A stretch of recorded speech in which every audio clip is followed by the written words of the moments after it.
Au Congo, la Cour constitutionnelle valide les candidatures pour la présidentielle du 20 mars. 9 dossiers sur 10 ont été approuvés aujourd'hui, dont celui du président sortant. Denis Sassou Nguesso aura notamment face à lui 4 anciens ministres et 2 candidats malheureux à la présidentielle de 2009. La candidature du général Mokoko, actuellement visée par une enquête, a été validée. Seul recalé, celui de Luc Parfait Chinyanga Mavungu, un inconnu sur la scène politique. Il est exclu pour défaut de caution.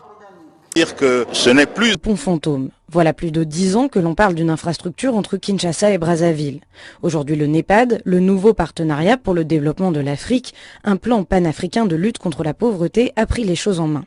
Et le président Denis Sassou Nguesso en ferait une affaire quasi personnelle.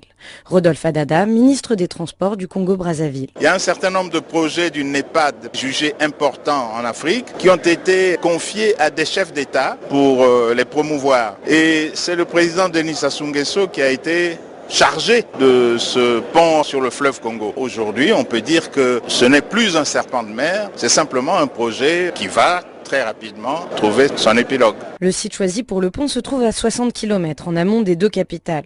Des zones économiques spéciales y seront implantées.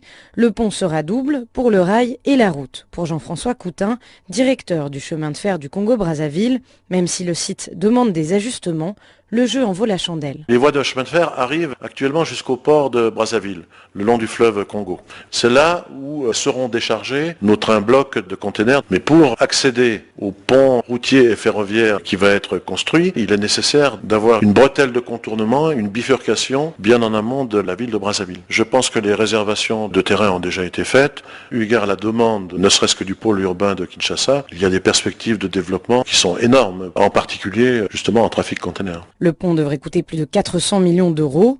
Reste donc maintenant à trouver des bailleurs pour ce projet. Jean-Jacques Bouya, ministre des Grands Travaux du Congo-Brazzaville, est confiant. Quand vous arrivez de l'autre côté de la RDC, il y a un prolongement, la construction du chemin de fer Kinshasa vers Ilebo sur à peu près 800 km.